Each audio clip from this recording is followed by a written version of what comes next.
Assalamu Walaikum. Hello friends, how are you? Welcome back to my another video.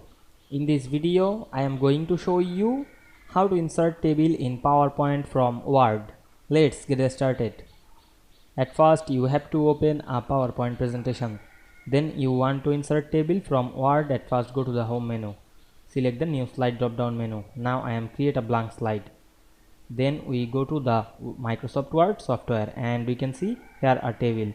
You want to import or going to the table on the PowerPoint, select the table, then click right button on our mouse and select the copy option. Otherwise you can cut this table.